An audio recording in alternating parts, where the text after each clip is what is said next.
Assalamualaikum warahmatullahi wabarakatuh. Alhamdulillahi rabbil alamin. Hamdan tayyiban mubarakan fih mubarakan alaih kama yuhibbu rabbuna wa tarda.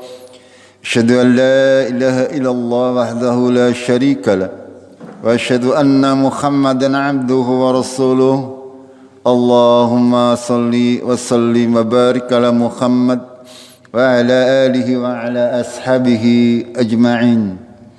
Amma ba'd. Qala Allah Ta'ala fil kitabihil karim, a'udzu billahi minasy syaithanir rajim. Ya ayyuhalladzina amanu taqullaha wa qulu qawlan shadidan yuslih lakum a'malakum wa yaghfir lakum dhunubakum wa may yuti'illaha wa rasulahu faqad faza fawzan adiman. Jamaah subuh rahimakumullah, pada kesempatan kali ini kita akan sedikit mendalami atau mempelajari kaidah-kaidah ibadah yang sesuai dengan Al-Quran dan Sunnah Rasulullah Sallallahu Alaihi Wasallam. Jemaah rahimakumullah, pada hakikatnya ibadah adalah hak Allah yang menjadi kewajiban hambanya. Haknya Allah untuk diibadahi oleh kita semuanya.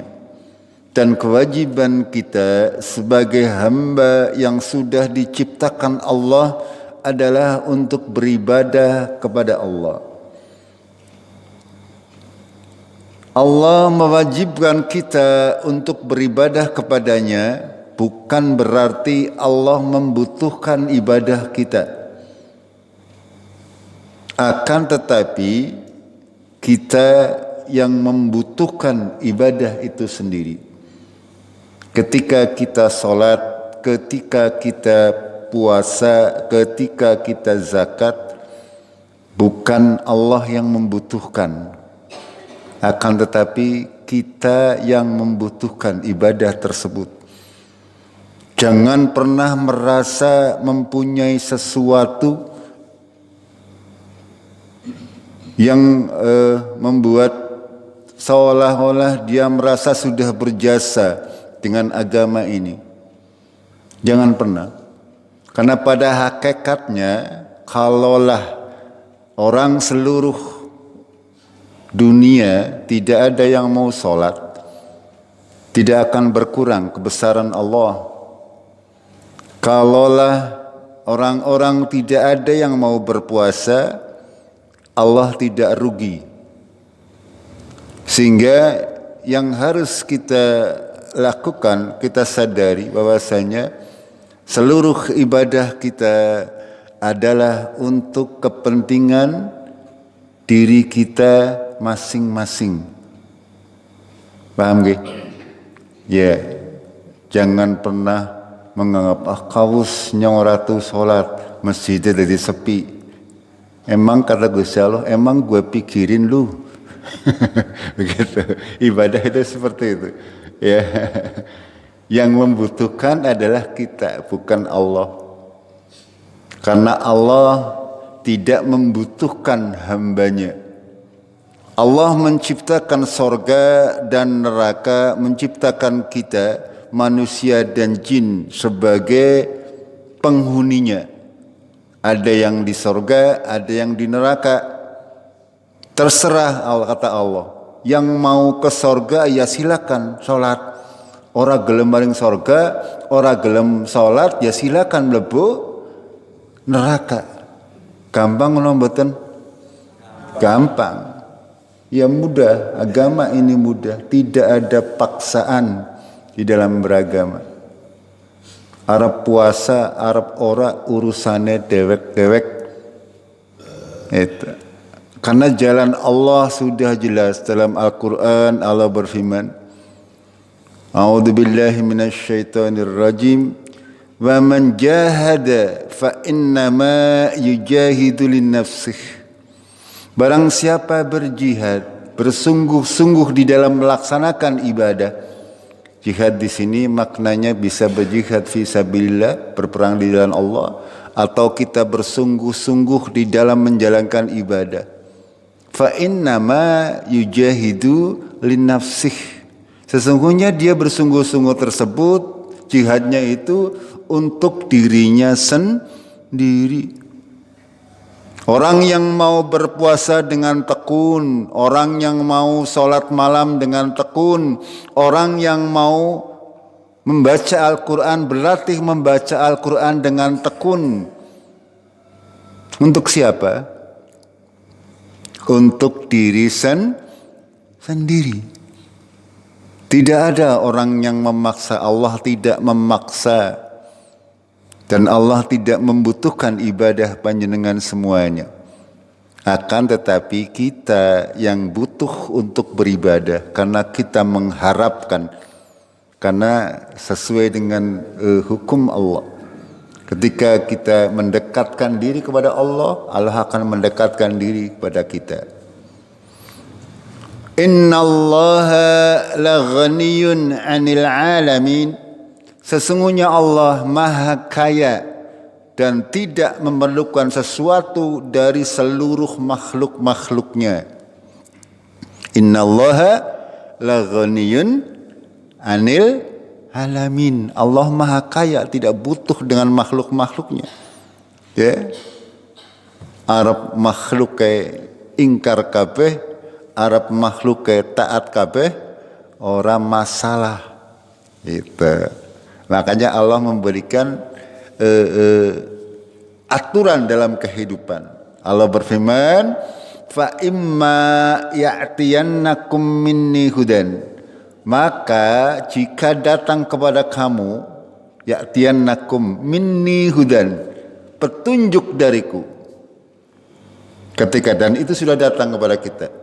Petunjuk dari Allah berupa agama Islam ini, berupa Al-Quranul Karim, berupa hadis-hadis yang sahih dari Rasulullah Sallallahu Alaihi Wasallam sebagai penjelasan daripada Al-Quran. Ketika Allah menyatakan fa imma ya'tiyannakum minni hudan, maka ketika datang dariku sebuah petunjuk, dan itu sudah datang, famanittaba'a hudaya fala yadillu wala yashqa. Ya.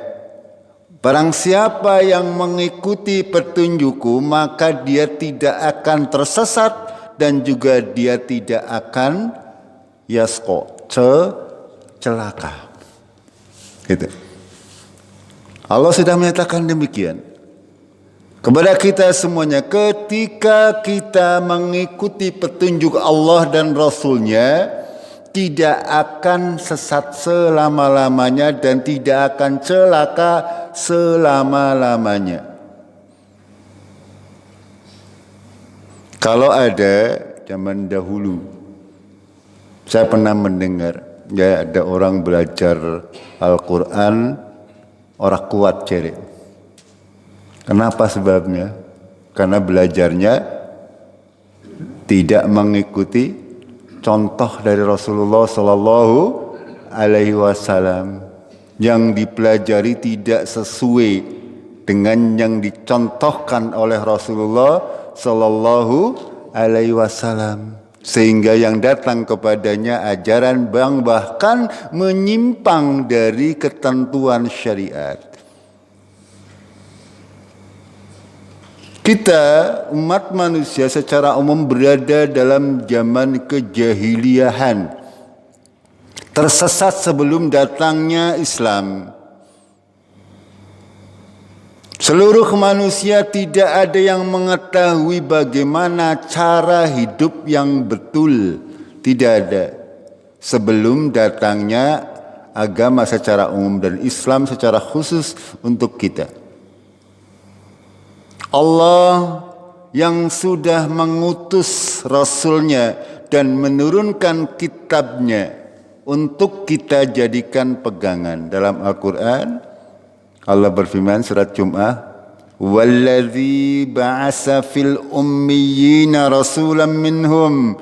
Dialah yang sudah mengutus kepada kaum yang ummi seorang rasul dari kalangan mereka, yatlu alaihim ayatihi wa yuzakkihim, yang membacakan kepada mereka ayat-ayatnya dan mensucikannya, wa yu'allimuhumul kitab wal hikmah, mereka dan mengajarkan kepada mereka Al-Quran dan hikmah. Hikmah artinya penjelasan-penjelasan dari Rasulullah terkait Al-Quran. Wa in kanu min qablu lafi dhalalim mubin, sesungguhnya mereka sebelum datangnya Al-Quran, sebelum diutusnya Rasulullah sallallahu alaihi wasallam, berada di dalam kesesatan yang nyata. Secara umum seluruh manusia seperti itu. Sebelum datangnya Islam, manusia tidak tahu bagaimana cara beribadah kepada Allah, bagaimana cara agar selamat di dunia wal akhirah. Sehingga banyak manusia mencoba untuk mengarang-arang ibadah. Kayane kon kira panene apik petna dawegan, telah nang pinggir sawah kayane itu dilalah tepatna tawagan panennya luar biasa. Gini bang, mungkin dulunya seperti itu nggih. Iya, kenapa orang meletakkan sajen dan sebagainya. Mungkin seperti itu, ya. Ya, orang tua dahulu kala oke, mbok sing nunggu kepengin minum dawegan karo udut bangjo. Sehingga ditaruh di sebelah sawah agar supaya panennya bagus. Ya dilala. Pas kebetulan lagi bagus, sehingga tahun depan oke, gara-gara anak dawegane sehingga panennya bagus. Suatu saat mungkin ya dia lupa tidak menaruh dawegan, dilala parine dipangan tikus. Sehingga itu yang terjadi mungkin. Kenapa? Karena tidak punya panduan, tidak punya patokan. Semuanya berdasarkan jere kaki ninine itu. Makanya ya Allah menurunkan Al-Quran dan As-Sunnah agar manusia itu punya hidayah, punya petunjuk yang jelas bagaimana cara beribadah, bagaimana cara berinteraksi antar manusia dengan manusia, maupun berinteraksi antara manusia dengan Allah, ataupun berinteraksi antara manusia dengan alam sekitarnya. Agama Islam seperti itu, ya, mengatur sedemikian rupa. Itu. Sehingga ketika itu sebuah ibadah, kalau mau dinamakan ibadah harus memenuhi kaidah-kaidah, harus memenuhi kriteria seperti yang diperintahkan oleh Allah. Yang pertama, ibadah itu tauqifiyah, kata para ulama. Tauqif itu berhenti. Berhenti kepada apa? Berhenti kepada dalil. Ya, ibadah itu tidak dilakukan kecuali diperintahkan dan diturunkan oleh Allah di dalam Al-Quran. Karena tadi akal semata tidak akan bisa untuk memperinci masalah ibadah. Akal tidak akan bisa. Tadi kalau akal yang berbicara, karena akal itu kan berpikirnya berdasarkan apa yang dia alami, ya, yang dia alami, kejadian-kejadian yang berulang, lalu dia simpulkan sendiri, akhirnya dia mendapati biasanya seperti ini. Makanya kenapa panjenengan mungkin mengenal yang namanya primbon, ya, hitung-hitungan Jawa itu seperti itu, ya. Dan itu dijadikan patokan, padahal itu semuanya tidak ada hubungannya. Ya mungkin 1, 2 bisa pas Akan tetapi itu hanya perkiraan, tidak bisa dijadikan patokan. Itu. Ada orang yang menganggap hari yang baik, ada yang menganggap hari buruk, ada yang menganggap tanggal baik dan tanggal buruk. Itu semuanya terkait ibadah, itu adalah perkiraan atau perbuatan manusia, akal-akalan manusia. Padahal kita tahu akal manusia itu terbatas. Sehingga untuk masalah ibadah, yang pertama dan utama adalah harus tauqifiyah. Ibadah itu tidak dilakukan kecuali diperintahkan atau diturunkan wahyu dari Allah Tabaraka wa Ta'ala. Allah berfirman, fastaqim kama umirta. Ya, fastaqim, tetaplah kamu di jalan yang lurus. Tetaplah kamu dalam beribadah kama umirta, sebagaimana kamu diperintah. Itu. Ya. Beribadah istiqomah seperti sebagaimana diperintah. Kalau istiqomah terhadap sesuatu yang tidak diperintah, itu bukan namanya ibadah. Wa man taba mangaka wala tatghaw, bersama orang-orang yang bertobat bersamamu, dan janganlah kamu melampaui batas. Innahu bima ta'maluna basir, sesungguhnya Allah Maha mengetahui, Maha melihat terhadap apa-apa yang kalian lakukan. Terkait ibadah ini seperti itu.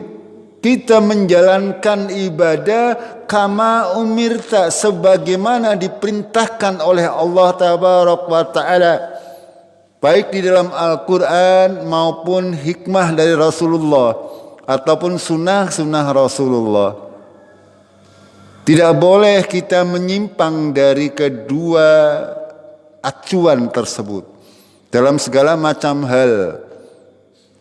Ya, ibadah-ibadah yang jelas-jelas kita laksanakan sehari-hari. Salat, puasa, zakat, haji, dan segala macam. Termasuk tata caranya, itu semuanya fastaqim kama umirta. Ya, kita harus menjalankannya tetap di jalan yang diperintahkan oleh Allah dan Rasulnya. Kalau kita menyimpang, maka kita akan tersesat. Kalau kita tidak mengikuti apa yang diperintah, maka ibadah kita akan ditolak. Ya, makanya ketika zaman dahulu sampai sekarang, ya, karena tidak mengetahui, sehingga ada orang yang mengharamkan sesuatu yang halal, atau kebalikannya, menghalalkan sesuatu yang haram. Ya, ada sebagian orang yang mengharamkan daging sapi, ya. Ada sebagian orang yang menghalalkan daging babi. Itu. Padahal Allah tidak menurunkan hal tersebut. Allah menjelaskan bahwasanya daging sapi itu halal, daging babi itu haram. Itu Allah yang menurunkan. Akan tapi manusia, mereka adalah melampaui batas. Mereka tidak punya dasar sama sekali ketika mengatakan demikian. Allah menyindir dalam surat Al-An'am. Allah berfirman, am kuntum syuhada'a idh wassakumullahu bihada. Ketika orang-orang mengatakan ini halal, ini haram, apakah kalian menjadi saksi ketika Allah memberikan wasiat terkait hal tersebut? Mana buktinya dari Allah Tabaraka wa Ta'ala yang mengharamkan sapi? Mana buktinya dari Allah yang menghalalkan babi, atau menghalalkan darah, atau menghalalkan apa yang diharamkan oleh Allah? Itu. Atau dalam perkara yang lebih simpel mungkin, siapa yang melarang orang misalnya, ya, untuk bepergian di hari tertentu misalnya. Ya. Kalau bepergian di hari ini kamu akan mendapatkan mara bahaya. Mana dalilnya itu maksudnya? Itu tidak ada ketentuan dari Allah. Masalah-masalah gaib, masalah-masalah ibadah adalah hak mutlak Allah tabaraka wa ta'ala. Lalu Allah melanjutkan, faman adlamu mimman iftara 'ala Allahil kadhiba liyudillan nasa bighairi ilm.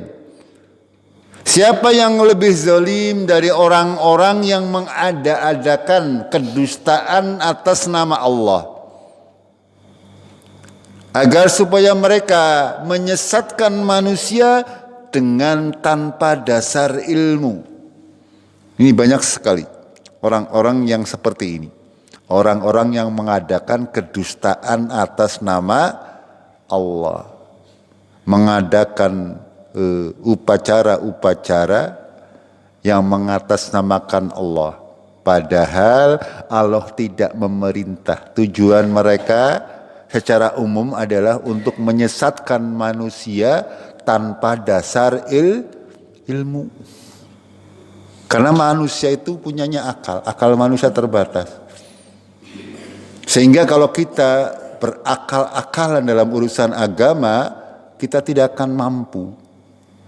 Ya, makanya kita harus istiqomah sebagaimana diperintahkan. Fastaqim kama umirta. Ketika Allah menetapkan segala sesuatu itu pasti baik bagi kita. Kita tidak boleh mengarang-ngarang dalam urusan ibadah. Ini. Karena pada hakikatnya itu seperti yang disinggung oleh Allah. Orang yang lebih zalim, siapa orang yang lebih zalim?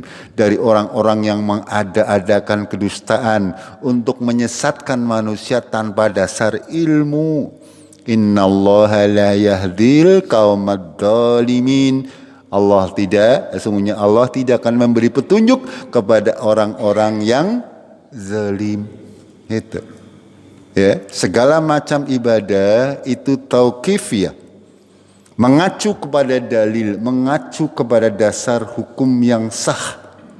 Bukan perkataan manusia, bukan hasil kesimpulan ilmu pengetahuan manusia, bukan perkiraan. Harus jelas. Ya, Al-Qur'annya jelas, sunnahnya jelas. Ya. Kadang mereka ketika melakukan peribadatan yang tidak ada dasarnya, ketika ditanya mereka juga tidak bisa membawakan dalil yang benar. Mereka hanya akal-akalan saja. Ini pada hakikatnya sesat dan menyesatkan. Dalam ayat yang lain, dalam surat Yunus ayat 59 dan 60 Allah berfirman, Qul ara'aitum ma anzalallahu lakum min rizq. Katakanlah bagaimana pendapat kalian apa-apa yang diturunkan oleh Allah dari rizki, dari segala macam rizki. Faja'altum minhu kharaman wa khalalan, dan kamu menjadikan sebagian haram dan sebagian lagi halal. Ini yang disinggung tadi. Ya, ada orang yang rezeki atau makanan yang ada di muka bumi, orang menentukan sendiri, ini halal, ini haram. Maka ditanyakan oleh Allah, Qul Allahu adzina lakum. Apakah Allah sudah mengizinkan kalian untuk mengharamkan dan menghalalkan segala sesuatu? Karena itu semuanya hakikatnya milik Allah. Allah yang paling tahu manfaat dan mudorotnya. Karena Allah yang menciptakan itu semuanya. Kenapa Allah mengharamkan babi? Kenapa Allah mengharamkan darah? Kenapa Allah mengharamkan zina? Dan sebagainya. Allah tahu mudorotnya. Kenapa Allah mengharamkan khamr? Contoh, yas'alunaka 'anil khamri wal maisir. Mereka menanyakan kepadamu tentang khamr dan perjudian. Fihima ismun kabirun wa manafi'u linnas wa ismuhuma akbaru min naf'ihima. Ini jawaban Allah. Pada keduanya terdapat manfaat yang bagi manusia dan dosa, akan tetapi dosanya lebih besar daripada manfaatnya. Ya, namanya khamar itu ada manfaatnya, tapi dosanya lebih besar daripada manfaatnya, makanya diharamkan. Kenapa perjudian juga diharamkan? Sama manfaatnya dengan dosanya besar dosanya. Secara umum seperti itu. Allah menghalalkan yang baik-baik dan mengharamkan yang buruk-buruk.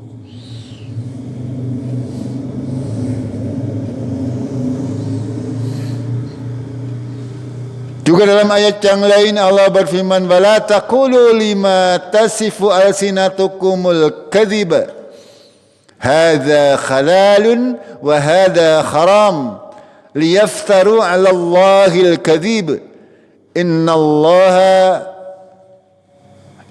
ladzina yaftaruna 'ala Allahil kadhib la yuflihun." Janganlah engkau mengatakan apa yang kamu sifatkan dengan mulut-mulutmu sebagai sebuah kedustaan. Ini halal dan ini haram, supaya kalian mengadakan kepada Allah kedustaan. Sesungguhnya orang-orang yang mengada-adakan kedustaan atas nama Allah tidak akan beruntung.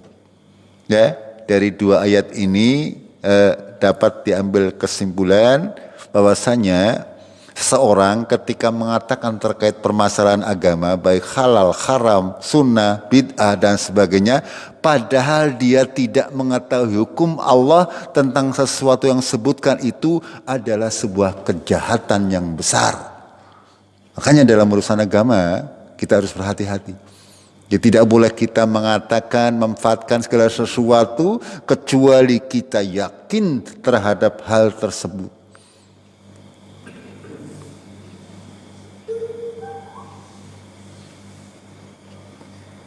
Seseorang mengatakan sesuatu itu wajib, sunnah, mubah, makruh dan sebagainya terkait hukum agama. Kalau dia tidak mengerti dasarnya, itu sebuah kejahatan yang besar. Kedustaan kepada Allah tidak sama dengan berdusta atas nama manusia.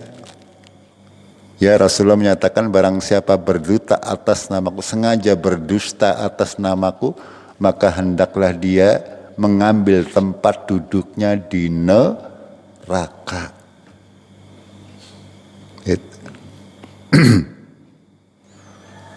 Jemaah rahimakumullah, ini ya kaidah pertama. Kaidahnya banyak, nembe siji wis awan. Jadi sampai di sini dulu nggih. Ya, semending. Mudah-mudahan ya ini kaidah yang paling penting ya. Semuanya penting sebenarnya, hanya yang utamanya di sini. Ya. Pada urusan agama, urusan Ramadan, urusan penetapan awal Syawal, penetapan awal Ramadan, penetapan berbuka puasa, ya, bagaimana berpuasa, bagaimana sholat, bagaimana tarawih, itu harus ketentuannya jelas dari Allah dan Rasulnya, bukan ngarang-ngarang. Oke? Itu yang jadi patokan. Ya, berdasarkan kesepakatan para sahabat, para ulama tabi'in, para ulama tabi'ut tabi'in, itu yang kita ikut. Itu. Jadi tidak boleh kita mengarang-arang ibadah. Jemaah rahimakumullah, sampai di sini dulu. Mudah-mudahan bisa kita lanjutkan di kesempatan yang lain. Kita akhiri dengan kafaratul majlis. Subhanakallahumma bihamdik, asyhadu an la ilaha illa anta, astaghfiruka wa atubu ilaik. Assalamualaikum warahmatullahi wabarakatuh.